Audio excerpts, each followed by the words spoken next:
নমস্কার, কেমন আছেন সবাই? আশা করি যে যেখানে আছেন সকলেই ভালো আছেন। আমিও ভালো আছি। রাহির সারা দিনে আপনাদেরকে অনেক স্বাগত জানাই। আজকে আমরা এসেছি বান্টি আর সাথীর অ্যানিভার্সারিতে। কি সুন্দর ওদের ছবিটা লাগিয়েছে। চলুন ভেতরটায় যাই। আজ থেকে ঠিক 1 বছর আগে এই দিনের ভিডিও আমার ব্লগে আছে। আপনারা যদি আমার পুরনো ব্লগ দেখে থাকেন, দেখবেন বান্টির 3 দিনের বিয়ের ভিডিওই রয়েছে। এই হলো বান্টি। আজকে ওরই অ্যানিভার্সারি, আজকে ওর ফার্স্ট অ্যানিভার্সারি। আমি বোধহয় আজকে সব থেকে লেটে এসেছি। এখন প্রায় 8:45 বাজে। সবাই খেতে বসে পড়েছে। বান্টির কেক কাটার ভিডিওটা ওই জন্য আর দেখাতে পারলাম না আপনাদের, কারণ কেক কাটা অনেকক্ষণ আগেই হয়ে গেছে। এইখানে সমস্ত খাবার সাজিয়ে রাখা রয়েছে।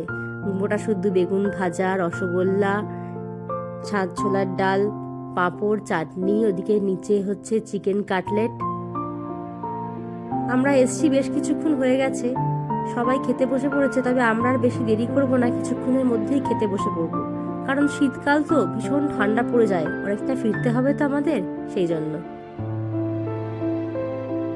এই যে খেতে বসে পড়েছি। প্রথমেই প্লেটে পড়ে গেছে গরম গরম চিকেন কাটলেট।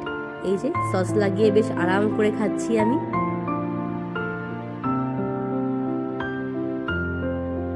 এদিকে ডাম্বো চিকেন কাটলেট নিয়ে বসে পড়েছে। মুখরোচক খাবার পেলে ডাম্বো আর কিচ্ছু চায় না। এরপরেই পাতে এসে পড়লো গরম গরম লুচি আর মোটা শুদ্ধ বেগুন ভাজা। আর বেগুন ভাজা তো ডাম্বোর একদম ফেভারিট একটা মেনু। বেগুন ভাজা পেয়ে ডাম্বো লুচি ভুলে গেছে, শুধু বেগুন ভাজাই খেয়ে যাচ্ছে। লুচি আর বেগুন ভাজা পেয়ে গোগলও খুব খুশি, দেখুন কিরাম খাচ্ছে। দুই ভাই লুচি আর বেগুন ভাজা খেতে খুব ভালোবাসে ওরা। এরপরে এসে গেছে গরম গরম চিকেন কষা আর পোলাও। রান্নাগুলো কিন্তু দুর্দান্ত হয়েছিল, প্রত্যেকটা রান্নার টেস্ট অসাধারণ। ডাম্বো সেই বেগুন ভাজা লুচিতেই পড়ে আছে, ও এখনো পোলাও মাংস যেতে পারেনি। আসলে ও খুব একটা রাইস আইটেমটা ভালোবাসে না, ও লুচি পরোটা এগুলো খেতেই বেশি পছন্দ করে। খাবার পরে আমরা বোনেরা আর ভাইয়ের বউরা কিরাম পাগলামি করেছি দেখুন একবার।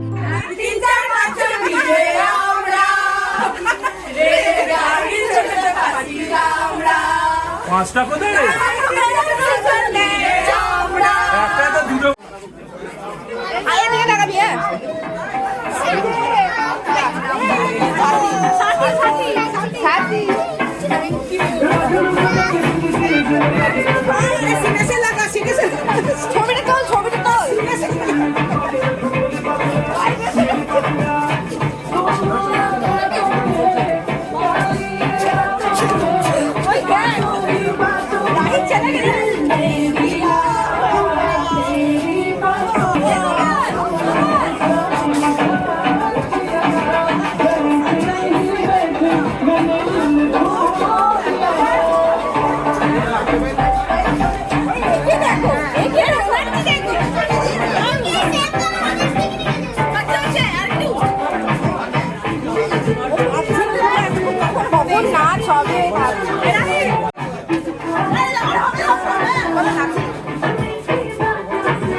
নাচ গান হই হুল্লোড় অনেকক্ষণ হয়ে গেছে।